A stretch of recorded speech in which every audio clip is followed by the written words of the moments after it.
बल्कि कांग्रेस मुक्त भारत बनाने के लिए बैठक हो। बंगाल में केवल टीएमसी चुनाव लड़े। मैं 80 सीटों पर चुनाव लड़ूंगा और कांग्रेस हमारी मदद करे। मैंने कई बार नीतीश जी से कहा कि जब आप खुद योग करते हैं तो क्यों नहीं स्कूलों में, कॉलेज में और आम जीवन में योग को प्रचारित किया जाए। जब सरकार में भी थे तो कभी भी योग दिवस के कार्यक्रम में जदयू के लोग कभी शामिल नहीं होते। तो उनको लगता था कि नरेंद्र मोदी को किसी चीज का श्रेय नहीं मिलना चाहिए।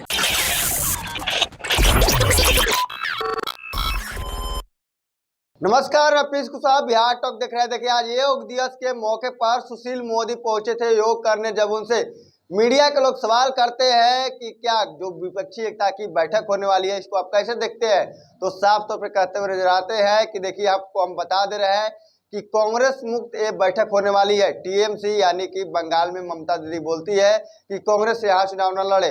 वहीं यूपी की बात किया जाए तो अखिलेश यादव भी कहते हैं कि यहाँ पे कांग्रेस हमारी मदद करे, 80 सीट पर हम चुनाव लड़ेंगे।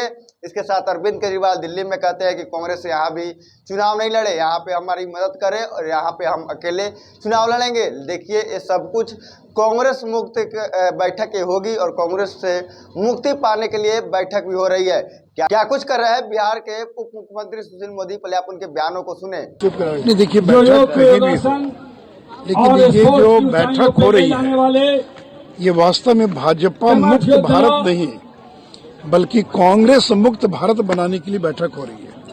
मैं इसलिए कह रहा हूँ क्योंकि ममता बनर्जी कह रही है कि कांग्रेस को बंगाल में चुनाव नहीं लड़ना चाहिए, यानी बंगाल में केवल टीएमसी चुनाव लड़े, यानी बंगाल कांग्रेस मुक्त हो जाए। अरविंद केजरीवाल कह रहे हैं कि दिल्ली में और पंजाब में कांग्रेस को चुनाव नहीं लड़ना चाहिए। केसीआर कह रहे हैं कि तेलंगाना में चुनाव नहीं लड़ना चाहिए।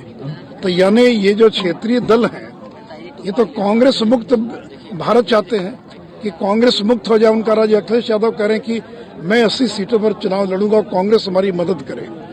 तब ये कांग्रेस को तय करना है कि वो कांग्रेस मुक्त भारत चाहती है कि वो क्या चाहती है। तो 23 तारीख की ये जो बैठक है वास्तव में भारत मुक्त, भाजपा मुक्त भारत के लिए नहीं बल्कि भारत को कांग्रेस मुक्त करने के लिए ये बैठक हो रही है। देखिए, जब हम लोग सरकार में भी थे तो जेडीयू के लोग शामिल नहीं होते थे। मैंने कई बार नीतीश जी से कहा कि जब आप खुद योग करते हैं तो क्यों नहीं स्कूलों में, कॉलेज में और आम जीवन में योग को प्रचारित किया जाए।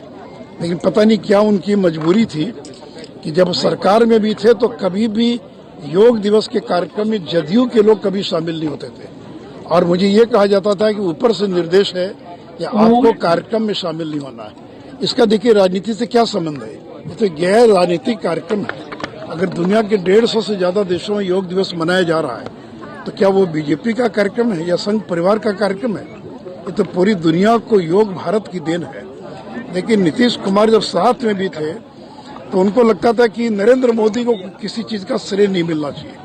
इसलिए सरकार में साथ रहते हुए भी कभी उन्होंने न तो स्वयं योग दिवस के कार्यक्रम में शामिल हुए बल्कि अपने कार्यकर्ताओं को, नेताओं को, विधायकों को, मंत्रियों को योग दिवस के कार्यक्रम में शामिल होने से मना करते रहे। यहाँ तक कि इसी कंपाउंड में स्वास्थ्य विभाग की ओर से कार्यक्रम होता था।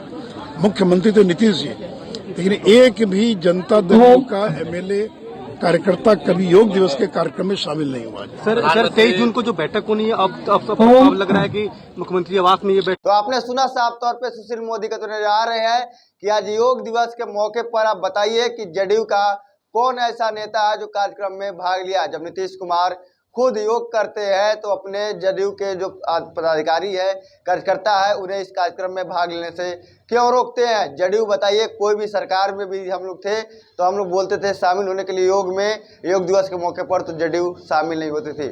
आपने देखा। बहरहाल इस खबर में इतना ही। इसी तरह तमाम खबरों के लिए हमारे साथ बने रहे। आप बिहार टॉक देख रहे हैं। ऐसे ही खबरों के लिए जुड़े रहे बिहार टॉक से। यूट्यूब पर लाइक और सब्सक्राइब करें, बेल आइकन जरूर दबाएं। फेसबुक, ट्विटर और इंस्टा पर फॉलो करें। धन्यवाद।